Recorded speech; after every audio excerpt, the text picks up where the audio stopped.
मृत्यु के बाद आत्मा का क्या होता है? क्या 13वीं तक मृतक की आत्मा घर पर ही रहती है? आखिर मृत्यु के 24 घंटे बाद ऐसा क्या होता है कि मृतक की आत्मा घर आती है? ये सब बातें जानने के लिए वीडियो को अंत तक जरूर देखिए। सबसे पहले मृत्यु से कुछ घंटे पहले इंसान के पैरों के नीचे से अर्थ सोल चक्र डिस्कनेक्ट हो जाते हैं। इसका मतलब ये है कि इंसान का धरती से कनेक्शन टूट जाता है और पैर ठंडे पड़ जाते हैं। मृत्यु से पहले इंसान को उनका पूरा जीवन जन्म से लेकर मृत्यु तक एक आभास के रूप में दिखाई देता है। विज्ञान के मुताबिक ये सारी चीजें लगभग 7 मिनट का होती है। उसके बाद इंसान का दिमाग काम करना बंद कर देता है और अंत में इंसान अपनी सुनने की शक्ति भी खो देता है, जिसके बाद एस्ट्रल कोड टूट जाता है, जो कि एक तरह से शरीर और आत्मा का कनेक्शन है, जिसके टूटने से आत्मा शरीर से मुक्त हो जाती है। काफी लंबे समय से शरीर में रहने के कारण आत्मा बॉडी को छोड़ने से मना करती है और फिर से बॉडी में जाने की काफी कोशिश करती है, लेकिन ऐसा होता नहीं है। जैसे हमारे लिए किसी की मृत्यु को स्वीकार करना मुश्किल होता है, वैसे ही आत्मा को किसी भी शरीर को छोड़ना काफी मुश्किल होता है। शरीर छोड़ने के बाद आत्मा बॉडी के 15 फीट ऊपर हवा में तैरती है और वो अपने परिजनों को रोता हुआ देखती है। हिंदू ग्रंथों के अनुसार मृत्यु के बाद रात के समय अंतिम संस्कार नहीं किया जाता। सुबह सूर्यदेव की पहली किरण के बाद ही बॉडी को जलाया जाता है। अगर किसी व्यक्ति का अंतिम संस्कार रात को किया जाए तो उसकी आत्मा प्रेत योनि में प्रवेश करती है, जिसके बाद बस सदा के लिए हमारे डायमेंशन यानी कि आयाम में भटकती रहती है। एक बात वो भी है कि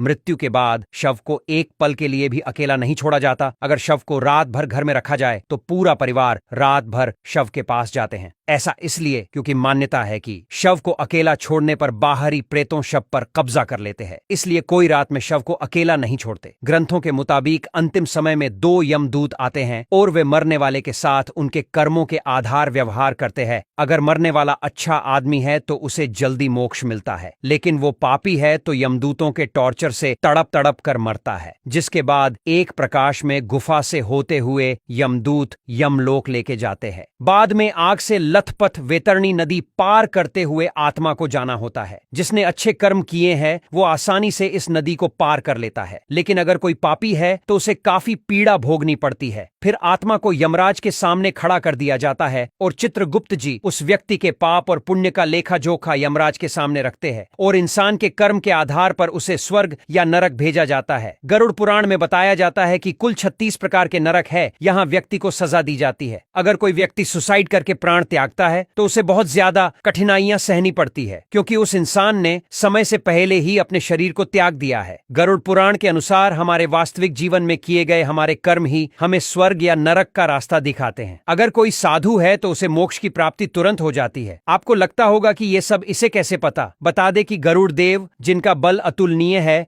वे एक साथ 100 इंद्र को पराजित कर सकते हैं। गरुड़ देव स्वर्ग से अमृत कलश लेकर उड़ गए थे, लेकिन उन्होंने अमृत पान नहीं किया। उन्हें बिना अमृत के ही अमरदान प्राप्त हुई है। ये वरदान उन्हें स्वयं श्री हरिनारायण ने प्रसन्न होकर दिया था। गरुड़ देव तो अमर है, उन्हें नहीं पता कि मृत्यु के बाद क्या होता है, इसलिए जिज्ञासावश उन्होंने श्री हरिनारायण से ये प्रश्न पूछा और इसी ज्ञान को हम गरुड़ पुराण के नाम से जानते हैं। भगवत गीता में श्री कृष्ण ने कहा था, आत्मा न तो पैदा होती है और न ही वह मरती है, वो तो सिर्फ वस्त्र की तरह एक शरीर से दूसरे शरीर में प्रवेश करती है। मृत्यु तो केवल शरीर की होती है, आत्मा की नहीं। ये जीवन मृत्यु का चक्र यूं ही चलता रहता है।